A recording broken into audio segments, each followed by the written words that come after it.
Robbinsdale swinging in, and it is a fair ball, and Wayzata wins it. Champlin Park back to state for the third straight year.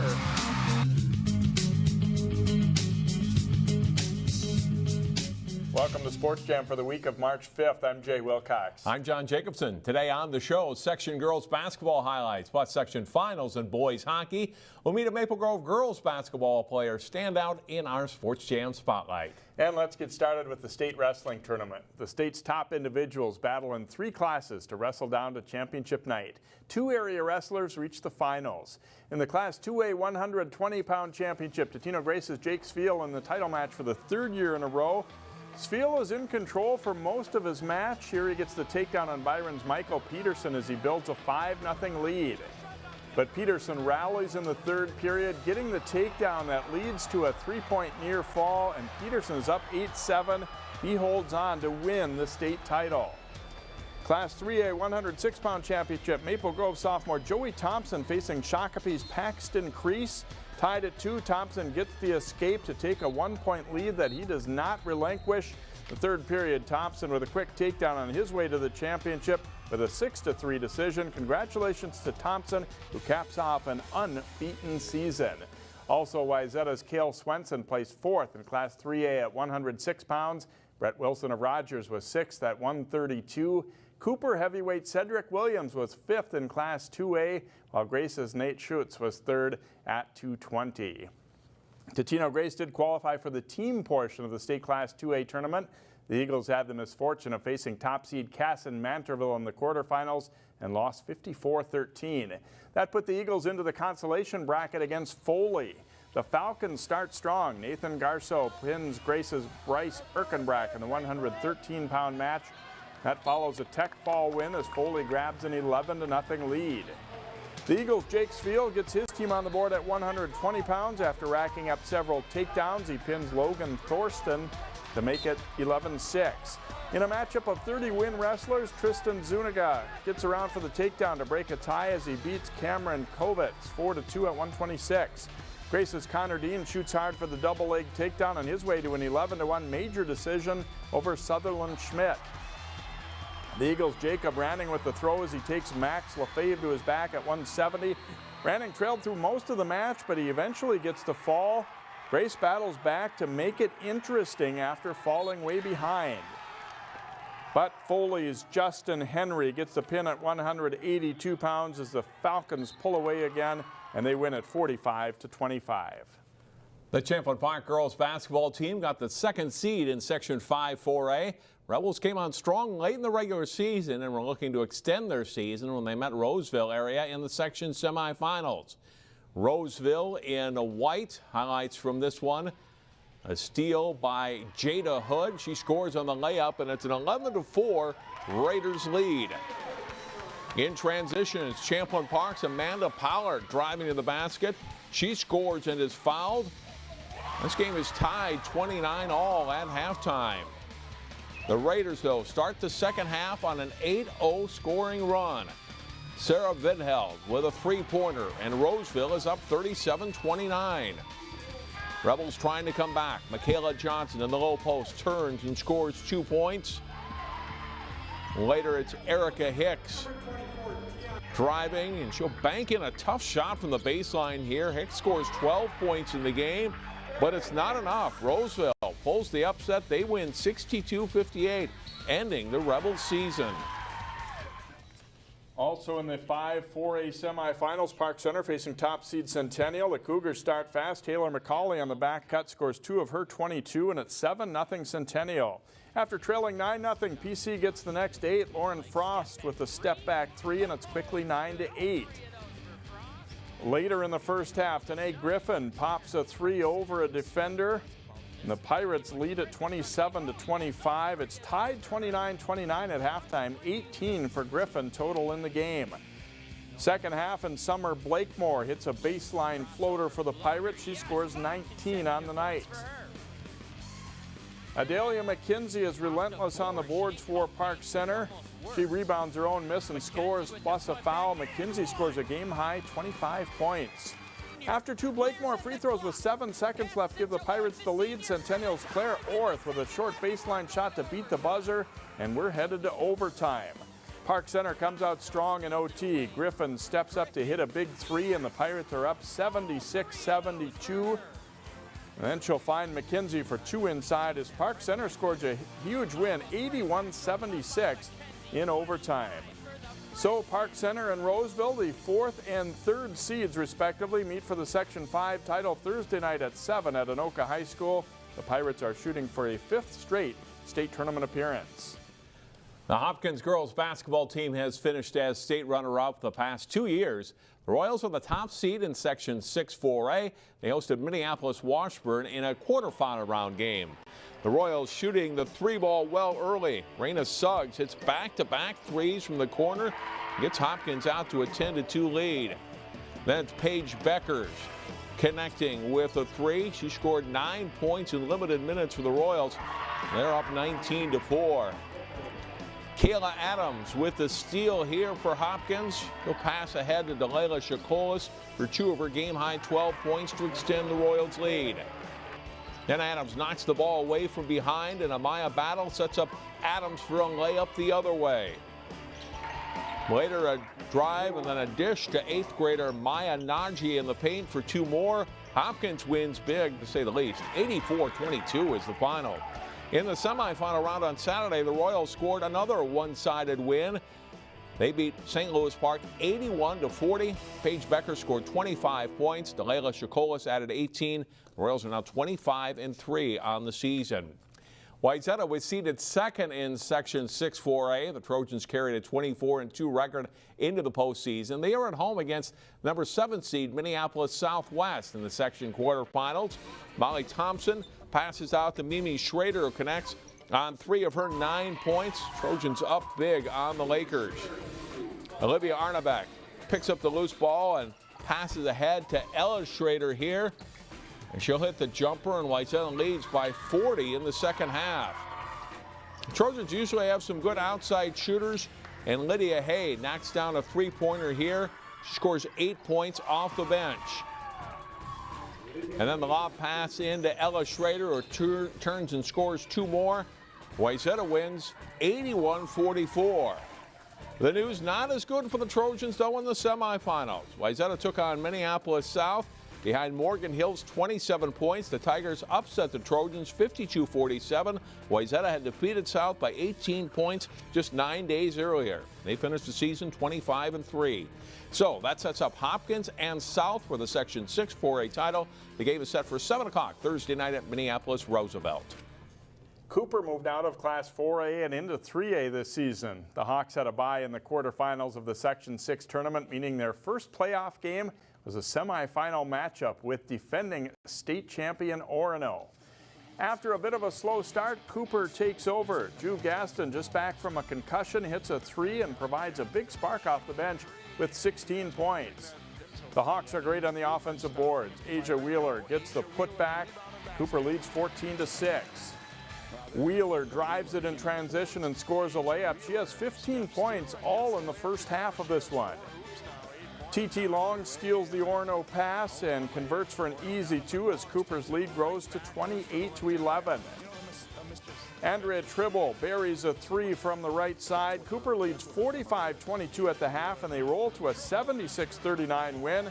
They've not been slowed by other teams' zone defenses. We've been practicing this for the whole season, especially this last week.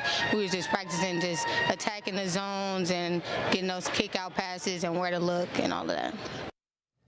That sets up the Section 6 3A final as Cooper takes on Benilde St. Margaret's for the title.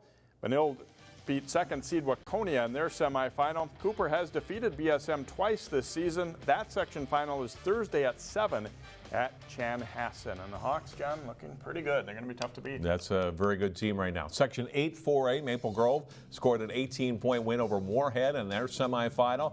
So they'll play St. Michael Albertville in the final Thursday at Buffalo High School. Also Maranatha in Section 5AA and Heritage in Section 4A into their semifinal rounds on Tuesday night. Still to come on Sports Jam, highlights from state boys swimming, plus a look ahead at the Section boys basketball playoffs and more. Welcome back to Sports Jam. Time to look at the state boys swimming and diving meet. Several local swimmers qualified for state, but in Class AA, just 2 finished in the top 5 in their event. To the U of M, the finals of the 100-yard backstroke. Jack Dahlgren of Chanhassen sets a new state meet record with a time of 47:52. Yellow cap near the bottom of the screen is Wayzata's Sam Kennedy. He finishes 3rd in 49.88 seconds. Championship heat of the 100-yard breaststroke. Hayden Zhang of St. Louis Park in the purple cap takes first in 56.43. To his left, Wayzata's Nick Kale, the freshman, is 2nd in a time of 57.33. Wayzata's 200-yard medley relay team also had a 3rd place finish. Here are the final Class AA team scores. Minnetonka wins the team title easily with 217.5 points. Shakopee is 2nd with Chanhassen 3rd and Stillwater 4th. Wayzata finishes 8th. And congratulations to Breck Blake. The Bear Stangs won the Class A championship for a 2nd year in a row. They finished with 347 team points. Winona is 2nd and St. Thomas Academy 3rd. Breck Blake won the 200-yard medley relay, while the Bear Stangs Spencer Pruitt won the 500 free, and Anderson Brazil took home gold in the 100-yard backstroke. Now to boys hockey, where 3 teams from the area played in section finals. Maple Grove was aiming to repeat as Section 5AA champion as they faced top seed Centennial at Aldrich Ice Arena. Maple Grove strikes first. Braden Bartu to Matt Jaglow. 1-0 Crimson in the first period. Cougars tie it though early in the second. Then it's Lucas McGregor scoring there, and Centennial's up 2-1. Maple Grove draws even. Jaglow shoots. Tyler Kostelecki pokes the rebound in for Grove, and it's 2-2. Jack Menny sends a great stretch pass here to Carter Wagner. He goes in alone and scores, giving Centennial the lead again. It's 3-2 after 2. Early third, Kostelecki gets a step on the defenseman. He scores from the sharp angle, and we are tied at 3. But then Centennial's Will Francis chips in a goal from behind the red line, putting the Cougars back on top. They get 2 more unanswered goals, but the game out of reach. Centennial as a section champion with a 6-4 win. Wayzata was shooting for its 3rd consecutive Section 6AA title. Things did not go well for the Trojans, though, as they faced off with top seed Edina. Sounds pretty good, but then you compare it to Edina. Really weren't. The Hornets are buzzing from the start, already up 1-0. Ben Brinkman hits the net with a shot from the point on a power play, and it's 2-0 Edina. Later in the first, Bjorn Swanson shoots on a 3-on-1 rush, and Max Borst puts the rebound away. Another look as Edina continues to get good chances all game. The Hornets lead a shell-shocked Trojan squad 3-0 after 1 period. Early in the second, they strike again. Jet Jungles to Mason Nevers on a 2-on-1 to make it 4-0 Hornets 40 seconds into the period.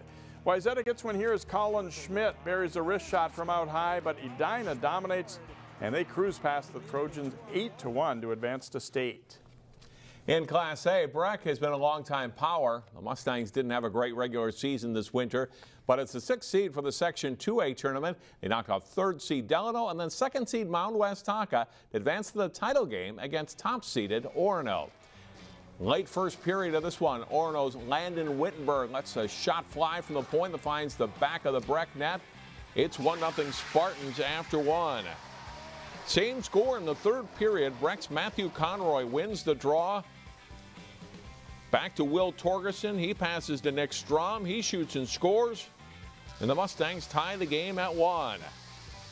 Mustangs will get a rush late in the 3rd period to try to win it in regulation with Torgerson's backhander stopped by Orono goalie Evan Babecool. And this game goes to overtime. Breck on the power play in OT, but it's Orono coming up with a big play. Thomas Walker jams home a rebound off a Zach Simon shot. And they're going crazy on the Orono side of Parade Ice Garden. Spartans win at 2-1. They advance to state for the first time in 4 years. Turning now to boys basketball, Cooper has played well down the stretch, and the Hawks look to secure an outright Metro West Conference title on Friday. Chaska visits Cooper in a Hawks versus Hawks game.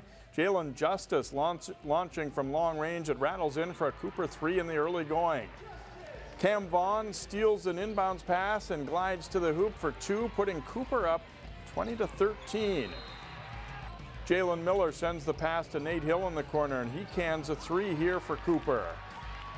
Nice ball movement here by Chaska. Parker Bjorklund scores the hoop underneath.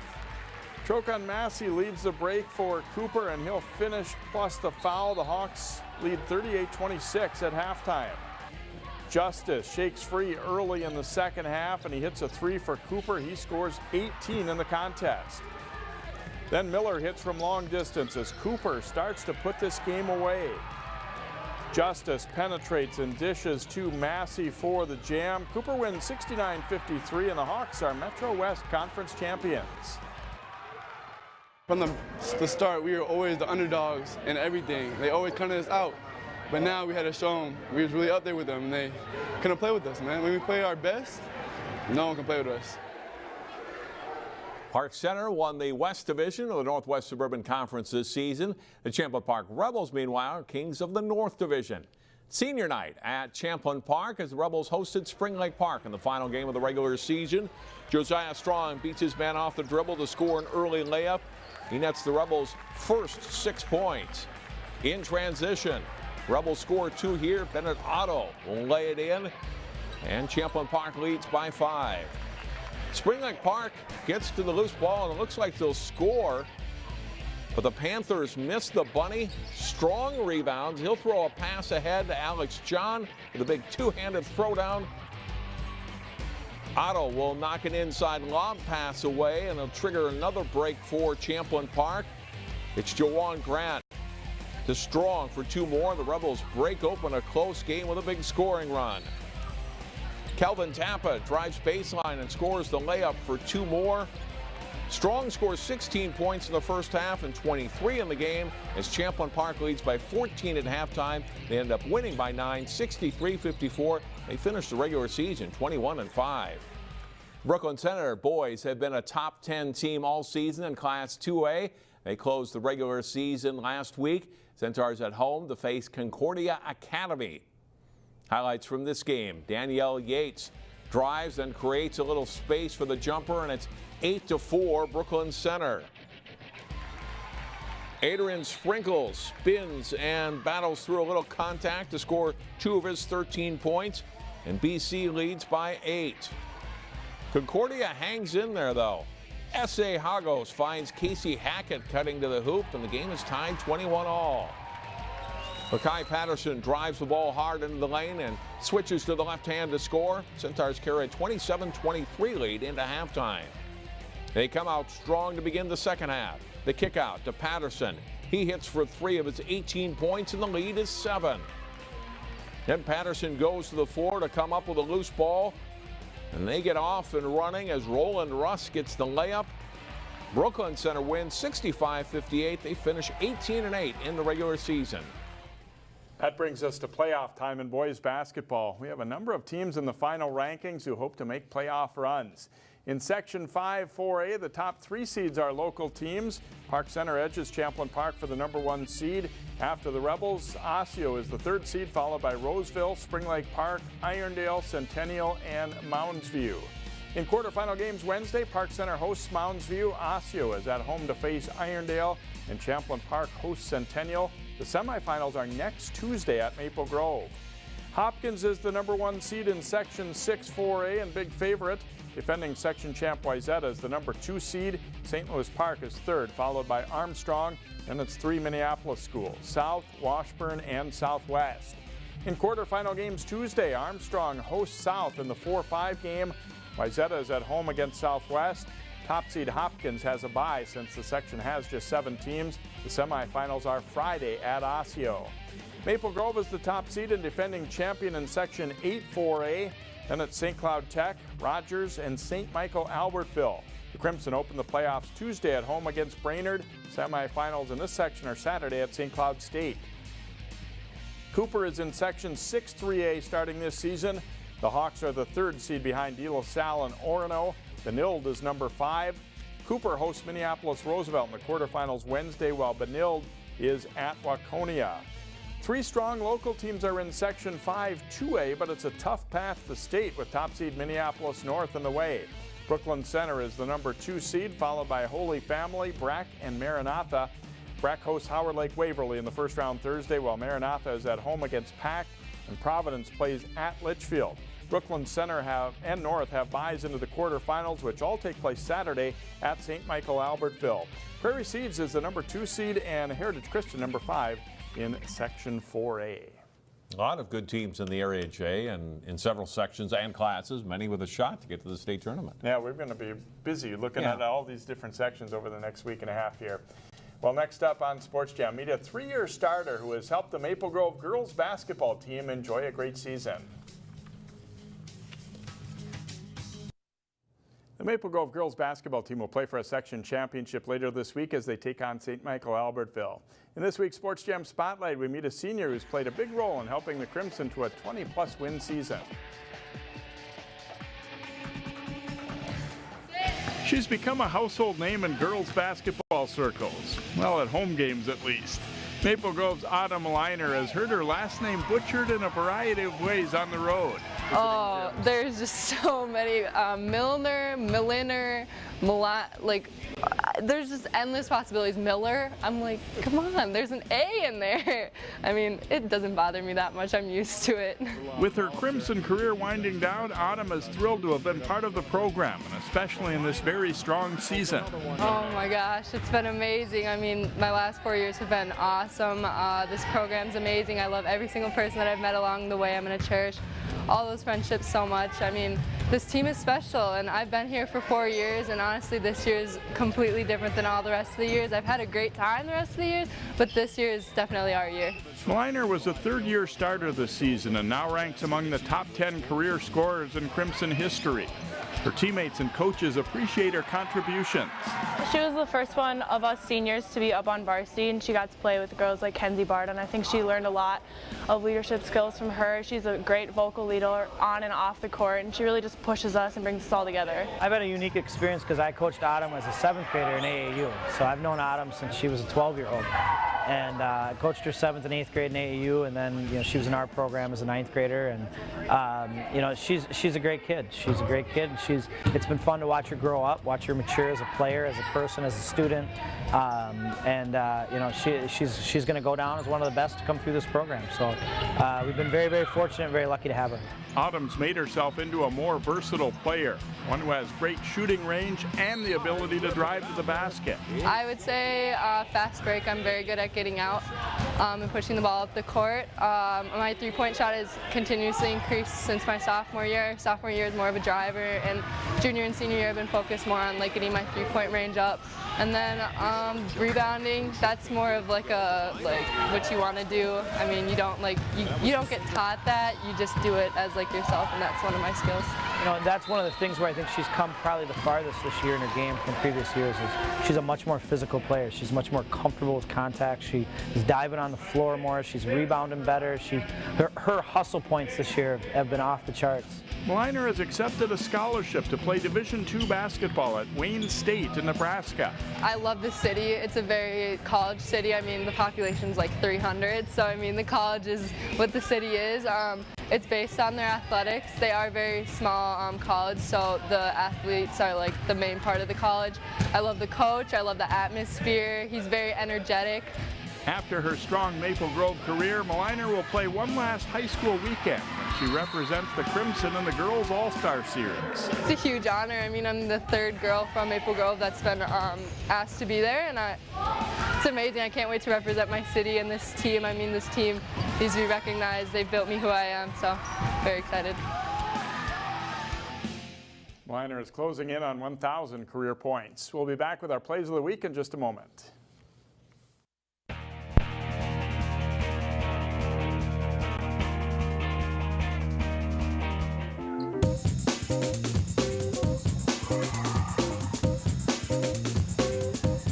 Gets to the steal, takes it to the basket, and one.